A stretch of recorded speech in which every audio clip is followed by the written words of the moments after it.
और ब्रेक के बाद आप सभी का एक बार फिर से स्वागत है। ग्राउंड रियलिटी आप देख रहे हैं। रुक कर लेते हैं इस वक्त की बड़ी अहम खबर का जो नेपाल से आ रही है। जी हां, नेपाल में जो प्लेन क्रैश हुआ उससे जुड़ा बड़ा अपडेट इस वक्त सामने आया है। ताजा जानकारी के मुताबिक आपको बता दें कि प्लेन में 19 लोग सवार थे और क्रैश होने के बाद आपको बता दें 18 लोगों की मौत की पुष्टि हो चुकी है। तो ये बड़ी जानकारी निकलकर सामने आ रही है। टेक ऑफ के समय प्लेन जो था वो फिसल गया था, जिसकी वजह से ये दुर्घटना घटी है। और हमारे साथ आपको बता दें नेपाल से ही जर्नलिस्ट जो है नेपाल के परशुराम जी इस वक्त हमारे साथ जुड़ गए। परशुराम जी, नई और ताजा जानकारी निकलकर सामने आई है। 18 लोगों की मौत की बात यहां पर की जा रही है। परशुराम जी। जी, अभी तक 18 लोगों का मौत आधिकारिक ढंग से पुष्टि हुआ है।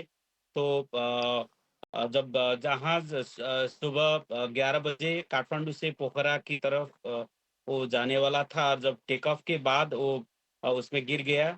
और उसमें टोटल 19 लोग सवार थे। वो नाम टोटल नेम लिस्ट भी अभी रिलीज़ हुआ है। शौर्य एयरलाइंस का जो जहाज़ है, शौर्य एयरलाइंस ने 19 लोगों का नेम लिस्ट भी अभी सार्वजनिक किया है। और इसमें जो कैप्टन, जो चालक दल का सदस्य कैप्टन, एक कैप्टन, उनको अभी केएमसी हॉस्पिटल काठमांडू में ट्रीटमेंट जारी है। और बाकी 18 में नेपाल प्रहरी ने अभी तक 15 का पुष्टि किया है। और बाकी 4 अत्यंत गंभीर घायल अवस्था में थे। और इसमें दो दो राय है। एक एक सोर्स बता बता रहे हैं कि वो 18 का मौत है, और नेपाल प्रहरी ने आधिकारिक ढंग से बताया कि 15 का मौत हुआ है। और 3 का अलग हॉस्पिटल में, और चालक दल का सदस्य और कैप्टन जो मनीष साक्य है, उनका अलग हॉस्पिटल में उपचार हो रही है। तो नेपाल पुलिस ने 15 का मौत पुष्टि किया है।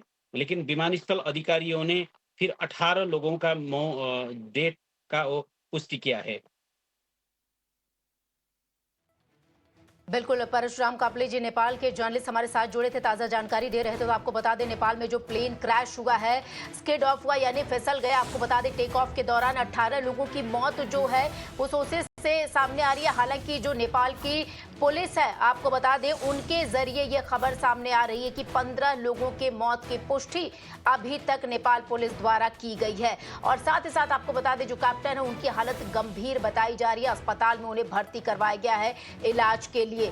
तो ये बड़ी जानकारी जो है वो निकल कर सामने आ रही है। और एक बार फिर से जुड़ेंगे परशुराम जी से। परशुराम जी, आपसे ये भी जानना चाहेंगे कि ये जो ताजा जानकारी आ रही है, हालांकि मौत के आंकड़ों में थोड़ा सा डिफरेंस, यहाँ पर डिफरेंसेस देखे जा रहे हैं। आपसे ये भी जानना चाहेंगे कि ये प्लेन के बारे में भी ज्यादा जानकारी आपसे चाहेंगे। ये मेंटेनेंस प्लेन था जिस तरीके से आप पहले बता रहे थे, या उस पर भी कोई ताजा जानकारी नेपाल सरकार की तरफ से या एविएशन विभाग की तरफ से सामने आया है?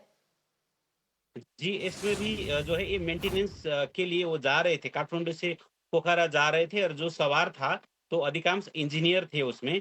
तो ये बिल्कुल पहले मैंने जो जानकारी दिया है वो सही है।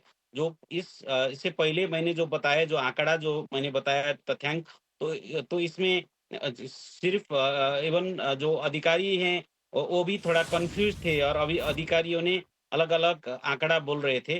तो इसमें थोड़ा उसके बाद जब कन्फ्यूजन आया है, 2-3 अलग-अलग जब आंकड़ा आया है, तो उसके बाद नेपाल पुलिस ने ऑफ़िशियली ये जानकारी दिया है कि उसमें टोटल 19 लोग थे। उसमें 4 इंक्लूडिंग एक कैप्टन, उनका ट्रीटमेंट जारी है।